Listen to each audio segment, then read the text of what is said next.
দেরি করো, আমি যাচ্ছি। তুমি 10 মিনিট দেরি করো, আমি চলে আসছি পুরাই। হ্যালো দান, চলে আসছি পুরাই।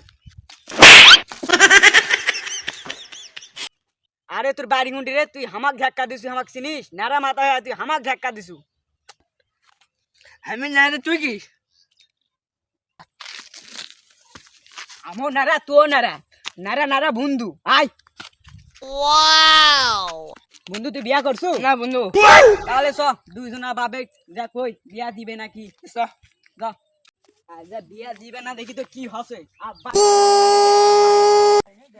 বিয়ে দিবে নাকি জানি আমার দুইজনে পিটমো আব্বার কাছে যাই তো, আব্বা কোনটি আছে? এই আব্বা, আমার পছন্দ মতো চুল কাটা চলে আসছি, তুমি বিয়া দিবে নাকি বলো? অসুন্দর মতন চুলকাইছো, ভালো কথা। তুই মতলব কি? তুই কি কইবা চাচ্ছ? আরে তুই মতলব বুঝিস না? বিয়া করবো, বিয়া বিয়া। এখন তো বিয়াটা পারবো না। ধান ধান কাটা হোক, টাকা পয়সা না, তোকে আনছে করতে বিয়া দেবো। আরে তুই বিয়া দিব না কোলেই তো হয়, এমন ভাবে চুল কাটা লুকা আমাকে? আমার শখের চুলটা কাটা হল দেওয়ালু। আর তুই বাপ না হলে তুই ডাইরেক্ট 20 কিলো মারা হারলি না আমি।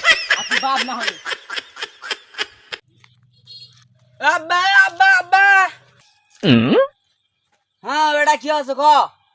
তুই তো বড়কি পাতা কাটিস না, পাতা তো আমার কাটা লাগে। তুই খালি ঘুরে বেড়া খাস। হ্যাঁ আব্বা না আপনি বসলেন না কেন বিয়ে দিয়ে দেন। হ্যাঁ চুল কাটি তো ভালো কথা, তুই বিয়াও তো ভালো কথা।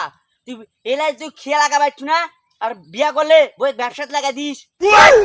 তুই বিয়ে দিবে করে চাই তুই বই ব্যবসা না কে বাপ না 20 ছেলে মেয়ে হারলো নি।